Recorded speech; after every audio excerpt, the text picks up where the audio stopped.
अस्मत्गुरुसमारम्भां यतिशेखरमध्यमां लक्ष्मीवल्लभपर्यन्तां वन्दे गुरुपरम्पराम् ஆழ்வார்கள் அருளிச் செயல் வாழி தாழ்வாதுமில் குறவர்தாம் வாழி ஏழ்பாறுமுய்ய அவர்களுரைத்தவைகள்தாம் வாழி செய்யமறை தன்னுடனே சேர்ந்து அகலகில்லே நிறையுமென் அலர்மேல் மங்கை உரை மார்பா நிகரில் புகழாய் உலகம் உன்னுடையாய் என்னையாழ்வானே நிகரிலமரர் முனிக்கணங்கள் விரும்பும் திருவேங்கடத்தானே புகழொன்னில்லா வடியேன் உன்னடிக்கு இழமர்ந்து புகுந்தேனே அகில புவன ஜன்மஸ்தேம பங்காதிலீலே வினத விவிதபூத உராதரக்ஷைகதீக்ஷே ஸ்ருதிசிரசி விதீப்தே பிரம்மணி ஸ்ரீனிவாசே பவது மம பரஸ்மின் ஷேமுழி பக்திரூபா श्रीमान वेंकटनाथार्य कवितार्किककेसरी वेदांताचार्यवर्यो मे सन्निधत्तां सदा हृदि வேதாந்த தேசிகன் பல பல திவ்யதேசங்களிலே எழுந்தருளியிருக்கின்ற எம்பெருமான்களை குறித்து பல ஸ்தோத்திரங்களை அருளி செய்திருக்கிறார். அதில் மிக முக்கியமாக காஞ்சிபுரத்திலே எழுந்தருளியிருக்கின்ற வரதராஜ பெருமான், அவனை குறித்து 50 ஸ்லோகங்கள் கொண்ட வரதராஜ பஞ்சாசத் என்கிற ஸ்தோத்திரத்தை அருளி செய்திருக்கிறார். மிக அற்புதமான ஸ்லோகங்கள் கொண்ட ஸ்தோத்திரம் அது. ஒவ்வொரு ஸ்தோத்திரத்திலேயும் வரதராஜனுடைய பெருமை பலவாறு எடுத்துரைக்கப்படுகிறது. அதிலே 38வது ஸ்லோகத்தை இன்று நாம் அனுபவிக்கிறோம். இந்த 38வது ஸ்லோகத்திலே என்ன தெரிவிக்கிறார் என்றால், அநேக காலமாக செய்துள்ள பாபங்களெல்லாம் முளைவிட்டு எழுந்து அவை பலன் கொடுக்கக்கூடிய நிலையிலே இருக்கின்றன. இப்பொழுது அவை நன்றாக முற்றி பலன் தருவதற்கு முன் எம்பெருமானே, நீ என்னை அவற்றிலிருந்து விடுவித்து நீ எனக்கு அனுகிரகம் பண்ண வேண்டும். அவை பலன் கொடுக்க தொடங்கிவிட்டால் அதற்கப்புறம் உன்னாலும் கூட ஒன்றும் பண்ண முடியாமல் போய்விடுமோ என்று இந்த ஸ்லோகத்திலே அப்படி எம்பெருமானை தமக்கு அருள் செய்ய வேண்டும் என்று அந்த வரதராஜ பெருமானை பிரார்த்தித்துக் கொள்ளுகிறார் வேதாந்த தேசிகன்.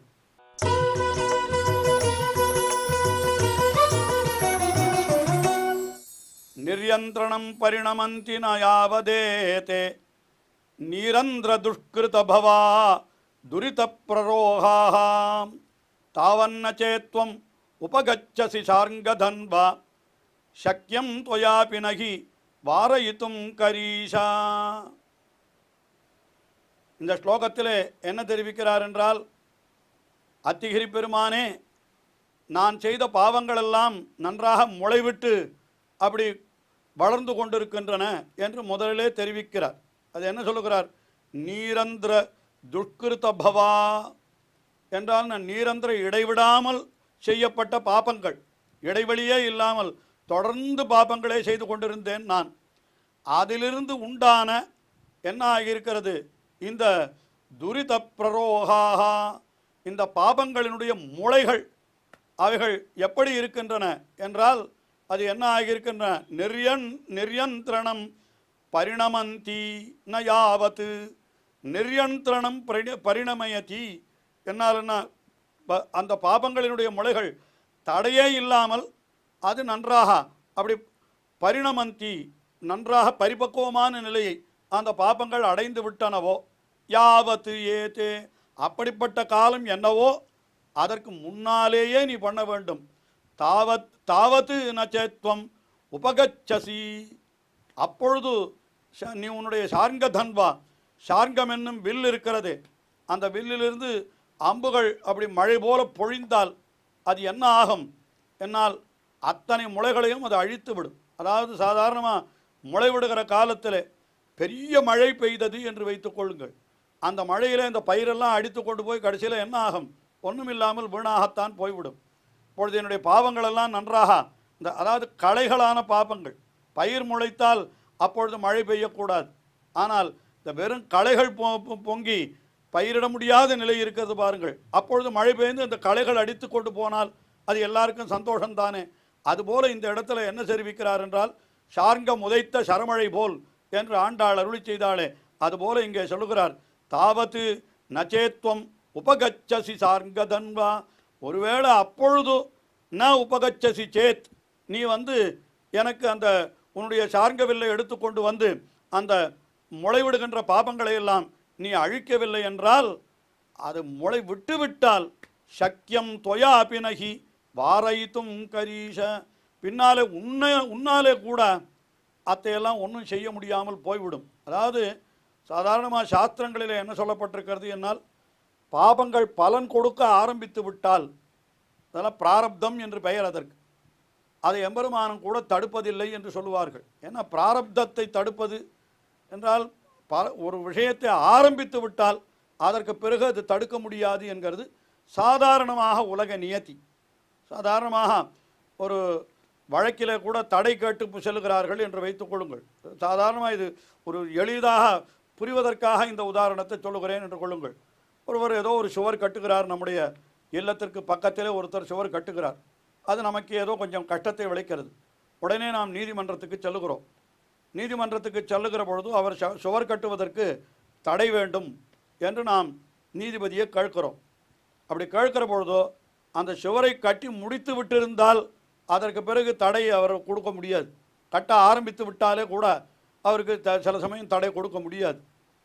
அது ஏற்படுவதற்கு முன்னமே கேட்டால் தான் தடை கொடுக்க முடியும். அவர் கட்டப் போகிறார் என்று தெரிந்து கொண்டு நாம் அதற்கு தடை வாங்கலாமே தவிர, கட்டிவிட்டார் என்றால் அவர் கட்டிவிட்ட பிற்பாடு அதற்கு தடை கேட்க முடியாது. கட்டினது தவறு என்று நம்மால் நிரூபிக்க முடியுமானால் அப்புறம் இடித்து தள்ளலாம் என்கிறது வேறு விஷயம். ஆனால் அந்த தடை என்கிறது ஆரம்பிப்பதற்கு முன்னால் தான் கேட்க முடியுமே தவிர ஆரம்பித்து விட்டால் கேட்க முடியாது என்று சாதாரணமான சில விஷயங்களிலே இப்படி சொல்லுவார்கள். அதுபோலத்தான் இந்த பாவங்களிலே நாம் செய்துள்ள பாவங்களெல்லாம் மலைமலையாக குவித்து வைக்கப்பட்டிருக்கிறது. அந்த குவித்து வைக்கப்பட்டிருக்கிற பாபங்களுக்கு சஞ்சிதம் என்று பெயர். சஞ்சிதம் என்றால் என்ன? அப்படியே சேர்க்கப்பட்டது என்று அதுதான் பொருள். அது அதில் ஒரு கையளவு பாபம் மட்டும்தான் எடுக்கிறான் என்று வைத்துக் கொள்ளுங்கள். பகவான் அதை எடுத்து இதற்குண்டான பலனை நீ அனுபவிக்க தொடங்குன்னு சொல்லுகிறான். அதற்குத்தான் அது பிராரப்தம் என்று பெயர். பிராரப்தம் என்றால் ஆரம்பித்து விட்டது என்று பொருள். ஆரம்பித்து விட்டால் அந்த பாபத்தை மட்டும் நான் பகவான் கூட தடுப்பதில்லை. ஆயினால்தான் இந்த உடலோடு இருக்கிற காலத்தில் நாம் சில துன்பங்களை அனுபவிக்கிறோம். இந்த உடல் கீழே விழுந்தால் அடுத்த கணம் நமக்கு மோட்சம்தான். எம்பெருமானுடைய திருவிடிகளை நிச்சயமாக அடைந்து விடத்தான் போகிறோம். அப்படி இருக்கிற பொழுதும் ஏன் நாம் துன்பங்களை அனுபவிக்க வேண்டி இருக்கிறது? நாம் தான் எம்பெருமானை பற்றியிருக்கிறோமே என்றால், எம்பெருமானை பற்றியிருந்தாலும் அந்த பலன் கொடுக்க ஆரம்பித்து விட்ட பாபங்கள் என்று சிலது உண்டல்லவா, அந்த பாபத்தை மட்டும் நாம் அனுபவித்துத்தான் தீர வேண்டும் என்றது சாஸ்திரம். அதற்கும் காரணங்கள் எல்லாம் சொல்லப்பட்டிருக்கின்றன. அது வேறு விஷயம்.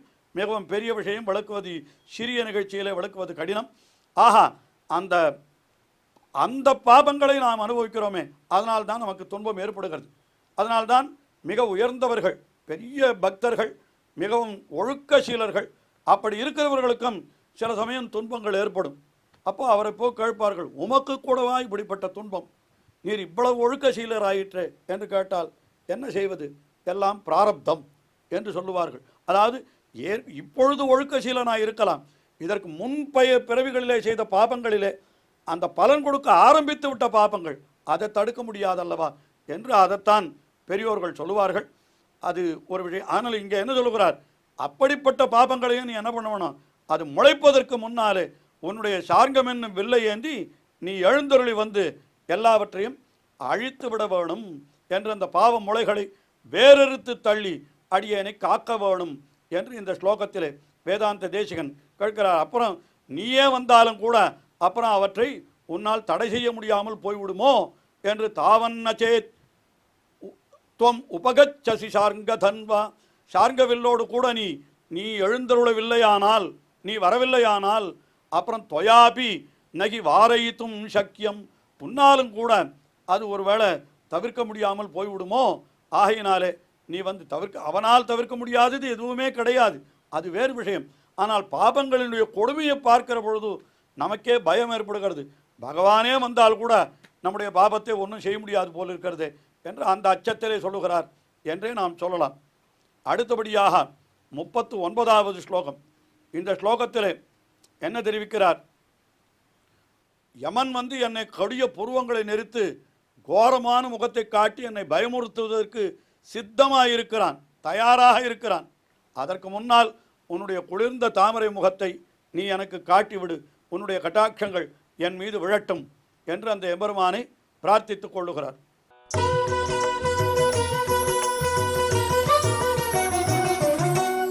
யாவன்ன பஷ்யதி நிகாமம் அமாஷணோ மாம் ப்ரூபங்க பீஷண கராள முக கிருதந்தா தாவத் பதந்து மயிதே பகவன் தயாளோ உன்னித்ர பத்மகலிகா மதுரா கடாட்சாக.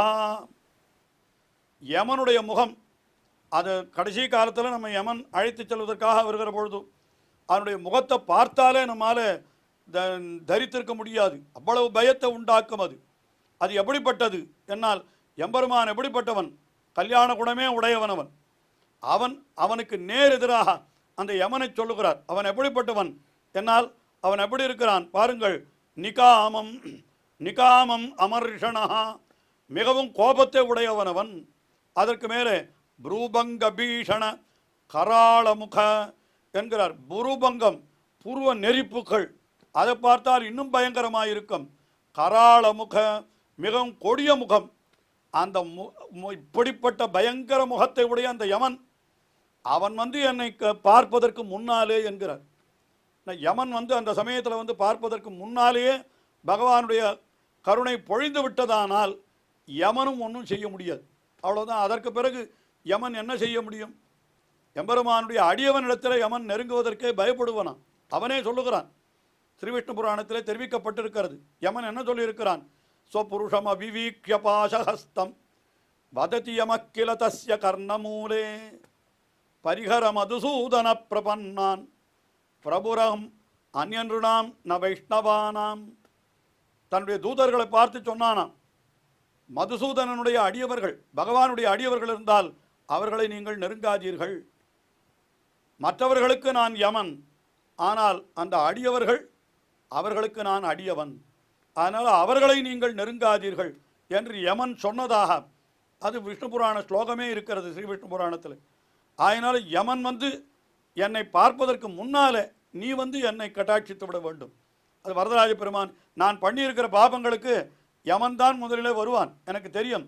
ஆனால் இப்பொழுது நான் உன்னை பிரார்த்தித்துக் கொள்ளுகிறேன், அவனுக்கு முன்னாலே நீ என்னை ரட்சிக்க வேண்டும். அந்த யமன் எப்படிப்பட்டவன்?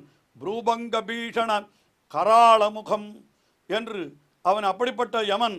அவன் கிருதாந்தா யாவன் மாம் ந பஷ்யதி, எது வரைக்கும் என்னை பார்க்கலையோ அதற்குள்ள தாவத்து நீ என்ன பண்ண வேண்டும்? உன்னித்ர பத்ம கலிகா மதுராஹா, அப்பொழுது மலர்ந்த தாமரை போன்ற மிக குளிர்ந்த உன்னுடைய திருமுக மண்டலம் இருக்கிறதே, தயாளோஹோ தே கட்டாட்சாக, அப்படி கட்டாட்சங்கள் மை பதந்து, என் மீது விழட்டும். அப்படி உன்னுடைய கட்டாட்சங்கள் என் மீது விழுந்து விட்டதானால் அதற்கு பிறகு யமன் என்னை நெருங்கவே மாட்டான். நமன் கூறு செய்து கொண்டு இறந்த குத்தம் எண்ணவல்லனே என்கிறார். எப்பொழுது எம்பெருமானுடைய கட்டாட்சம் நம்மிடத்தில் விழுந்து விடுகிறதோ அதற்கு பிறகு யமன் நம்மை நினைத்து கூட பார்க்க முடியாது என்று ஆழ்வார்கள் பல பல பாசுரங்களிலே அருளி செய்திருக்கிறார்கள். ஆயினாலே இங்கே என்ன கேட்கிறார் வேதாந்த தேசிகனால், அந்த யமனுடைய பார்வை என் மேல் விழுவதற்கு முன்னால் வரதராஜ பெருமானே உன்னுடைய குளிர்ந்த கருணை பார்வை அது என் மீது விழ வேண்டும் என்று இதனையே பிரார்த்திக்கிறார். இன்னும் அவருடைய ஸ்லோகங்கள் தொடர்கின்றன, தொடர்ந்து அனுபவிப்போம். ஸ்ரீயக்காந்தாய கல்யாண நிதயே நிதயேர்த்தினாம் ஸ்ரீவேங்கட நிவாசாய ஸ்ரீனிவாசாய மங்களம். ஸ்ரீமத் சுந்தரஜாமா திருமுனிமானசவாசினே சர்வலோக நிவாசாய ஸ்ரீனிவாசாய மங்களம்.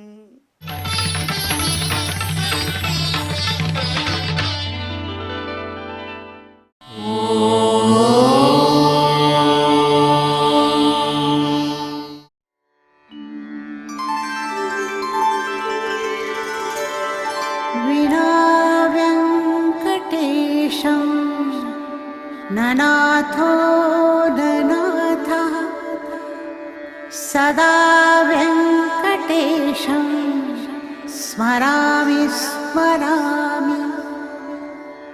हरे वेङ्कटेश प्रसीद प्रसीद. प्रियं वेङ्कटेश प्रयच्छ प्रयच्छ